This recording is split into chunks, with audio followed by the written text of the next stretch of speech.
Hey, St. Louis. They say behind every good man, there's a woman, and that's why I've decided to dedicate this video to my wife. That means today, we're gonna take a look at the shortest street in the city. Here's the word on the street for Hemp Avenue.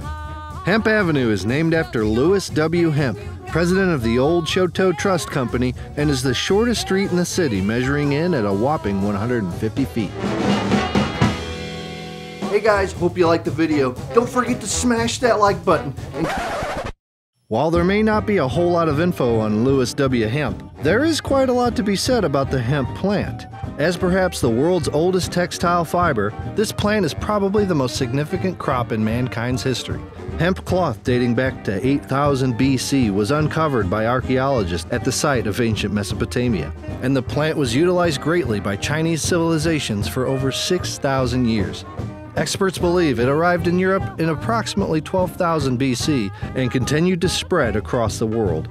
The Chinese were the first to utilize hemp in papermaking in 150 BC, and the plant's oils and fibers were utilized medicinally for all kinds of ailments.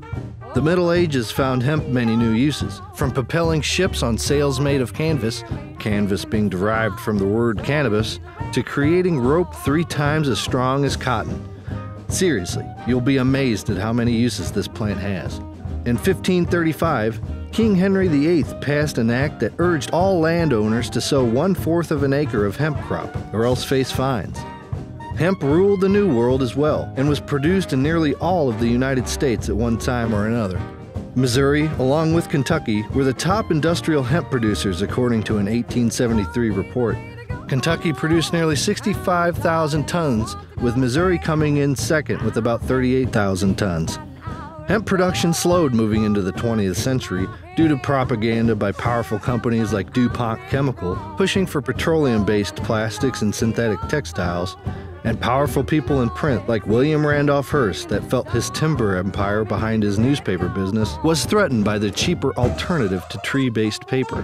Eventually, because of these conspiring forces, hemp was unjustly lumped in with the Reefer Madness scare and the 1937 Marijuana Tax Act, and was stifled greatly. It rebounded briefly during the Second World War, but in 1970, President Nixon signed the Controlled Substances Act, which prohibited the growth of industrial hemp. And just like that, a harmless, endlessly useful plant that was utilized for millennia was stifled in an instant of ignorance and discrimination, and it remained that way for decades. It wasn't until the turn of the 21st century that hemp began making a comeback.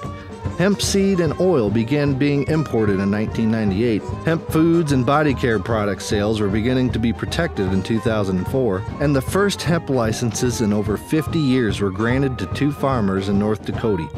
President Obama allowed for hemp pilot programs in 2014 with the Farm Bill, and the Industrial Hemp Farming Act was introduced to the House and Senate in 2015. If passed, it would remove all of the federal restrictions on industrial hemp farming and completely legalize its cultivation, getting rid of all the roadblocks set up in the recent past and paving the way for a future of hemp.